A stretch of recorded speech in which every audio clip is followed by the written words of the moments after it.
Memasak selama ini hanya dianggap sebagai kewajiban untuk memenuhi kebutuhan makan saja. Namun sebenarnya melalui kegiatan memasak bisa mengkreasikan resep-resep biasa menjadi berbeda dan unik. Tidak sebatas bereksperimen sendiri melalui komunitas, sekaligus bisa belajar bersama dan menyajikan menu yang beragam di rumah.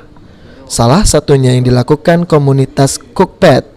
Komunitas memasak dan berbagi resep masakan Palembang ini hampir setiap harinya membagikan resep masakan di website Cookpad. Selain itu, komunitas ini memudahkan kita untuk mendapatkan inspirasi memasak dan melihat pengalaman memasak dari sobat Cookpad lainnya.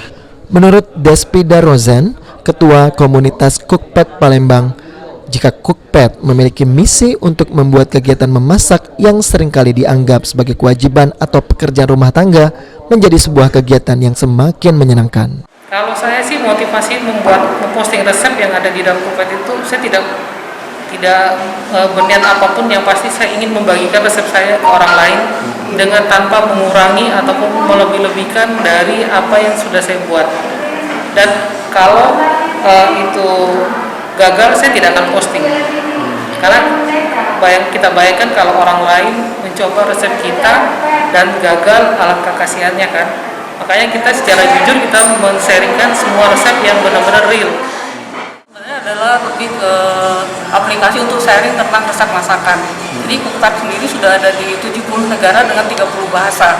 Saat ini sudah ada 30 juta resep yang ada di sana. Jadi untuk di Indonesia mungkin sudah sekitar lebih dari 5 juta resep yang dibagikan di Cookpad. Setiap penggunanya itu bisa berbagi resep masakan dan membagikan caranya. Nah, sebenarnya sih kalau tujuan Cookpad lebih untuk bagaimana membuat memasak itu menyenangkan.